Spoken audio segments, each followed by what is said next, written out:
ये 13 दोष ऐसे हैं जिसके जीवन में होंगे तो उसको कभी शांति, कभी सुख, कभी ऐश्वर्य ये टिकेगा नहीं और दुर्गति निश्चित हो जाएगी। बहुत ध्यान से सुने। एक श्लोक में 6 दोष और दूसरे श्लोक में 7 दोष। उपासक को कभी इन दोषों को अपने अंदर टिकने नहीं देना चाहिए। और जो संसार के मार्ग में चल रहे हैं, अगर इन दोषों में चलेंगे तो वो जो आपके पुण्य कर्मों से ऐश्वर्य है भी वो नष्ट हो जाएगा। आप दुख, चिंता, शोक से ग्रसित होकर बड़ा दुख में जीवन व्यतीत करेंगे और आपकी गति बिगड़ जाएगी, दुर्गति हो जाएगी। ये 13 लिख लो दिमाग में, डायरी में, क्योंकि ये नोट हो रहा है, आवाज डाली जाएगी। आप बार बार सुन, इनसे बचिए। अपनी बड़ाई, अपनी प्रशंसा कभी अपने मुख से नहीं करना, नहीं तो आपके पुण्य नष्ट हो जाएंगे, बुद्धि भ्रष्ट माने गिर जाएगी। अगर परमार्थ में चल रहे हैं तो भी, और व्यवहार में तो पुण्य नष्ट हो ही जाएंगे। बुद्धि गिरी हुई तभी ऐसी बात होती है। और यह दोष बहुतायत है, ये बहुत प्रभावशाली है। अपनी बड़ाई मारना, इसको देख लो, पकड़ो, सत्संग है। अपने मुख से कभी अपनी बड़ाई ना करना। अगर कोई अपने मुख से अपनी बड़ाई करता है तो उसके सुकृत नष्ट हो जाते हैं, बुद्धि भ्रष्ट माने गिर जाती, पतित हो जाती है, फिर निर्णय ठीक नहीं। अगर हमारा सारथी, हमारा ड्राइवर मूढ़ हो तो कहीं भी हमको गिरा देगा, तो वो बुद्धि भ्रष्ट मतलब गिर जाती है, निर्णय करने लायक नहीं रहती। अपनी प्रशंसा अपने मुख से करना। दूसरा, लोलुपता, ये वृत्ति नहीं होनी चाहिए। धर्म से चलेंगे, धर्म के द्वारा जो हमें प्राप्त होगा उसी से हम अपना भरण पोषण करेंगे। आपके बच्चे स्वस्थ होंगे, बुद्धिमान होंगे, परिवार में बहुत सुख और शांति होगी। भले दीपक की तरह जलो, बहुत काल तक रहेगी। लक्ष्मी जी भी आपके घर में बहुत काल, हम ये नहीं कहते कि बहुत नहीं, जितनी है बहुत सुख शांति से चलोगे। अगर लोलुपता करोगे, हिंसा, छल कपट, व्यभिचार, चोरी, ऐसे धन आ जाए, वो आएगा, लेकिन वो हाइलोजन की तरह आएगा, एकदम प्रकाश और फ्यूज, बिल्कुल अंधकार करके जाएगा। देख लेना, तुम्हारे जो सुख के हेतु हैं, तुम्हारा शरीर, तुम्हारे बच्चे, तुम्हारी पत्नी, तुम्हारा परिवार, उसको देख के तुम रात दिन जलोगे बिना आग के। ऐसे उनके आचरण होंगे, ऐसे उनके अंग होंगे, ऐसे उनके दिमाग होंगे, ऐसा उनका व्यवहार होगा। ये लोलुपता अगर उपासक में या किसी में है तो उसको नष्ट कर देती है। सावधान। तीसरा, यदि आपका अपमान होता है तो आपको उसे सहन करना होगा, उससे आपके पाप नष्ट हो जाएंगे। जो तनिक सा भी अपमान होने पर बहुत क्रोध करके दूसरे का अपकार करने लगता है, ये आपका पतन करा देगा, ये आपको फंसा देगा, हृदय जलेगा, अर्थव्यवस्था नष्ट होगी, पूरा परिवार दुखी होगा।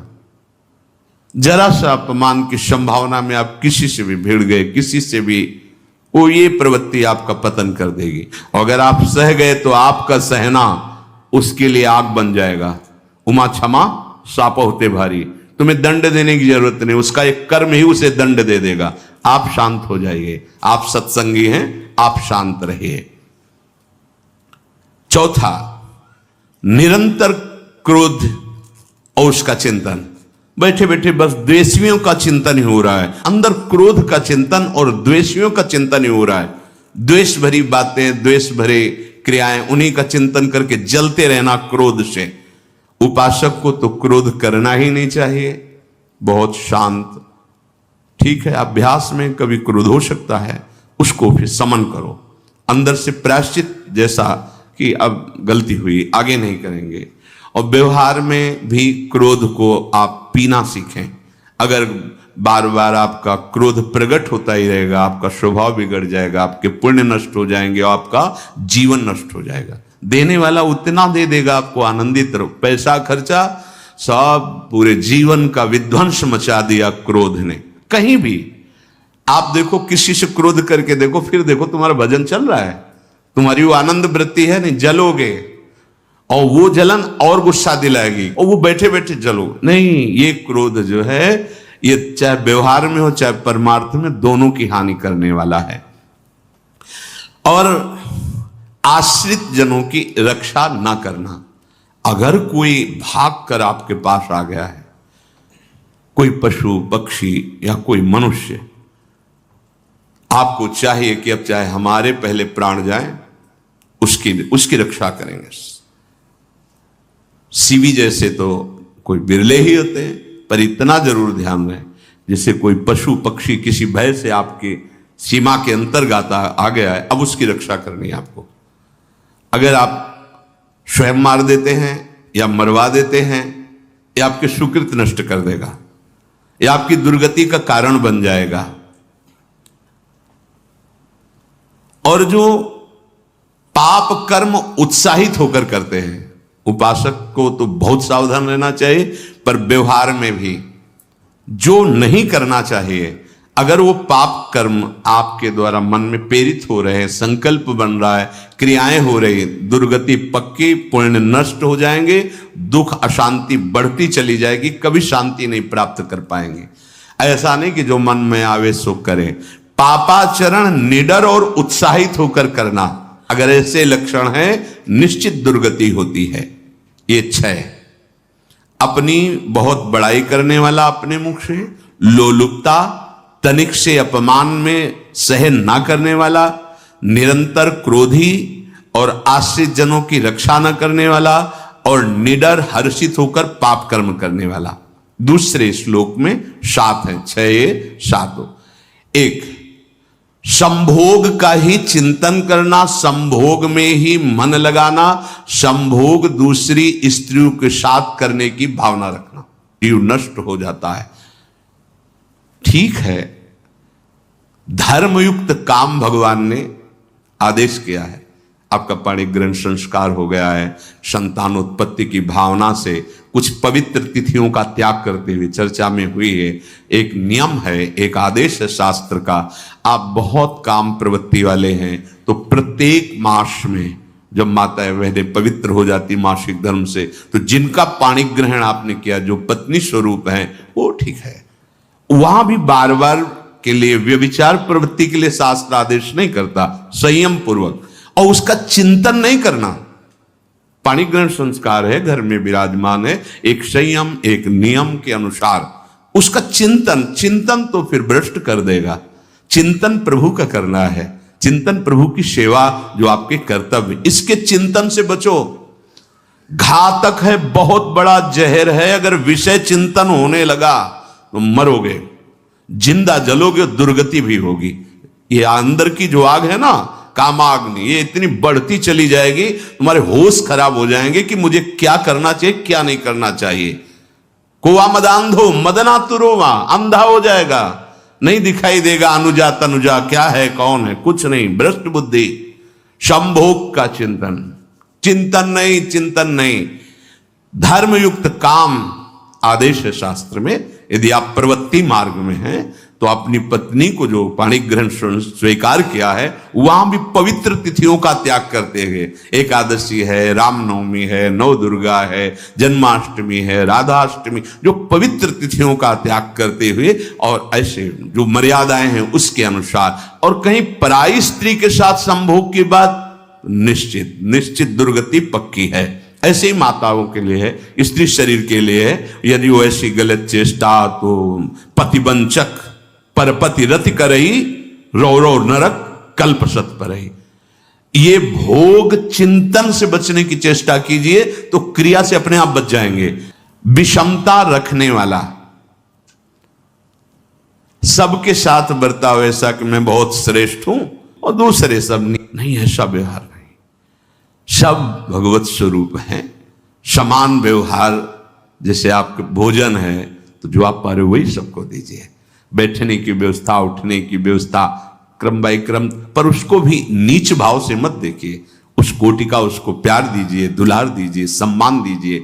इतनी विषमता ना फैलाते रहें अपने जीवन में कि आप सबके निंदा के पात्र बन जाए।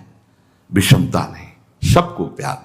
हाँ ठीक है, पुत्र का अलग प्यार है, भाई का अलग प्यार है, पिता का अलग प्यार है, पर हमारा व्यवहार प्रीति युक्त होना चाहिए, विषमता भरा नहीं होना चाहिए। अगर हमारे चित्त में विषमता ही रही तो संसार है, प्रभु नहीं है। जीत विषम संसार कीर्ति जग बिस्तरे। जो विषमता पर विजय प्राप्त कर लेता है वही भगवत प्राप्ति का अधिकारी। ये विषमता बहुत बड़ी हानि है। तीसरी बात, अत्यंत मानी होना। जहां आपके प्राण कमजोर होंगे, पुण्य नष्ट होगा, आयुश्री सब नष्ट होना है, ऐसे आचरण करवाएगा गुरुजनों के साथ, महापुरुषों के साथ। ये बहुत नीच प्रवृत्ति है। अत्यंत मान प्रियता, मुझे सम्मान मिले, उत्तम प्रवृत्ति है। सबको मान देना, स्वयं अमानी रहना। चौथा, दान देने की बात कह के मुकर जाना या दान देकर पश्चाताप करना। दे दिया है, बहुत जल रहे हो, दूसरे से वार्ता कर रहे हो कि पता नहीं क्या यार बुद्धि में हो गया, हमने उसको इतना कहा था, उतना दे दिया, क्यों दे दिया, ऐसा ऐसा, मतलब अंदर चिंतन करना, क्यों दे दी तो दिया। इसके बाद जो आपका ये जलन हो रही, पश्चाताप, सुकृत नष्ट हो रहे हैं। दान देकर पश्चाताप करना या दान देने की बात कह के मुकर जाना। जैसे आपने कह दिया आपको इतना इतना ऐसा, अब आप मुकर गए, ब्याज सहित तुम्हें देना होगा, ये तुम्हारी दुर्गति का कारण बन जाएगा। ऐसे ही नहीं बोलना चाहिए, बहुत होश से। वाणी एक अमोल है, जो कोई बोले जान, ये तराजू तौल के तब मुख बाहर आन। पांचवा, अत्यंत कृपण होना। ना परिवार को सुखी कर पा रहा, ना अपने को सुखी कर पा रहा है। एक एक सिक्का बैंक में जो मर गया। धन की वास्तविक गति यही है कि अपने परिवार को खूब उसकी अनुकूलता प्रदान करो, उसमें से कुछ हिस्सा किसी ऐसे को जिससे तुम्हें बदले में कुछ लेने की भावना ना हो। कोई साधु महात्मा, गाय, पशु, पक्षी, किसी भी जीव बीमार है, शरीरधारी, उसके जिससे कुछ कभी लेने की भावना ना हो, एहसान की भावना ना हो। सो धन धन्य प्रथम गति जाकी, धन्य हो गया उसका धन। अब वो कृपण का धन किसी काम में ना स्वसुख, ना परिवार के सुख, ना धर्म कार्यों में, व्यर्थ जीवन चला गया। उसी धन का चिंतन करना, उसी का संग्रह करना और उसी की रक्षा करते करते शरीर छोड़ देना। तलाओ धर्म, अर्थ, काम, मोक्ष। और जो बालक, स्त्री, पागल, असहाय, जो इनकी रक्षा न करके इनकी हानि करता है, दुर्गति निश्चित है। माना आपकी पत्नी है, उसका स्वभाव बिगड़ा हुआ है, क्रोधी है, कटु वचन बोल, लेकिन आपके ही प्रारब्ध के लिए, माना आपका पति ऐसा स्वभाव वाला है, पर आपके ही प्रारब्ध से तो संयोग बना है आकर, अब इसका निर्वाह कर ले जाओ तो पवित्र हो जाओगे दोनों। और अगर झगड़ा और लड़ाई और मारपीट और कहीं हिंसा आदि के रूप में उतर गए तो फिर और करनी बिगड़ गई।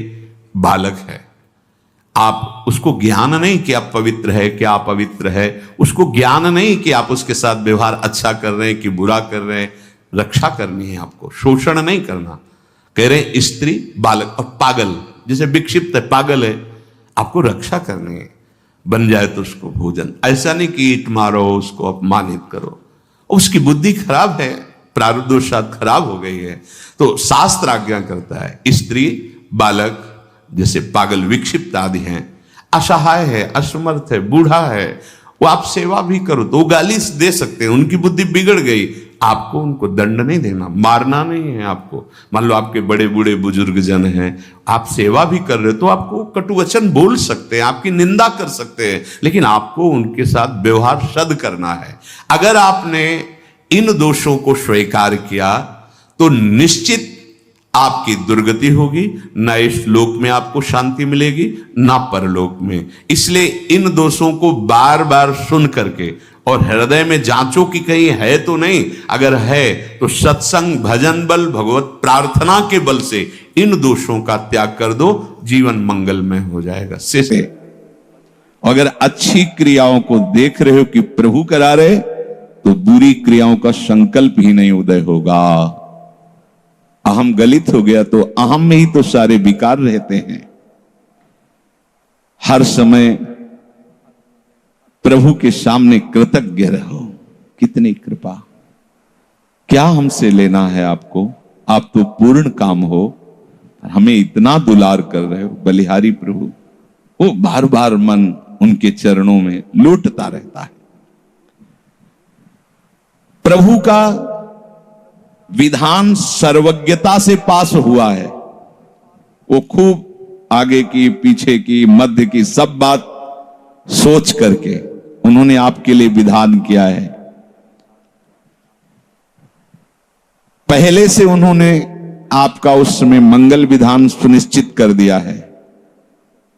कैसी भी परिस्थिति हो, कभी ऊबना मत, घबराना मत, अधीर मत होना, और अपने भगवत विश्वास में कमी मत आने देना। कैसी भी परिस्थिति हो,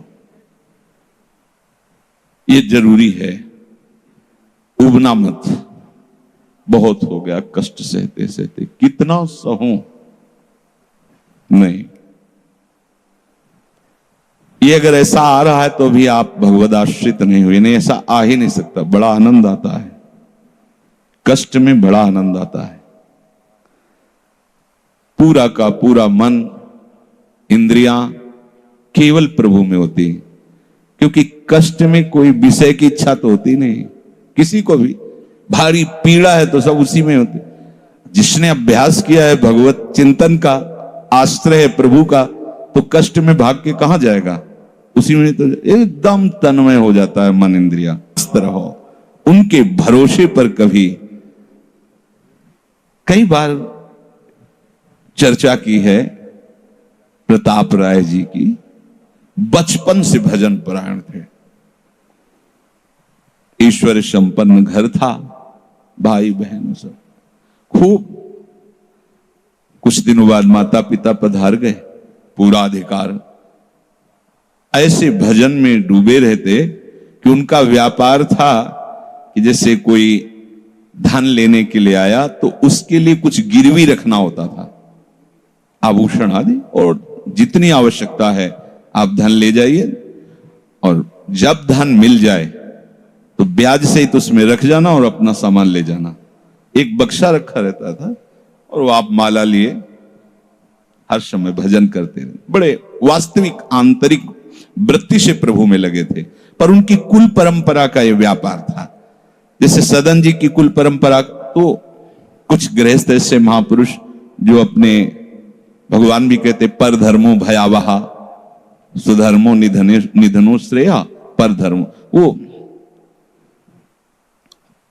जो वहां का काजी था, उसने देखा कि बिना किसी प्रयत्न के बड़ा आनंद इनके चल रहा है। तो जलन होती, जो भगवत विरोधी जन, विमुख जन होते हैं, तो जलन होती है। इसको दूसरे रूप में हम कह सकते हैं कि प्रभु अब उनके भजन का फल देना चाहते थे। दोनों बातें, परिणाम जान गए हैं, इसलिए हम कह रहे हैं प्रभु उनके भजन का फल देना चाहते थे।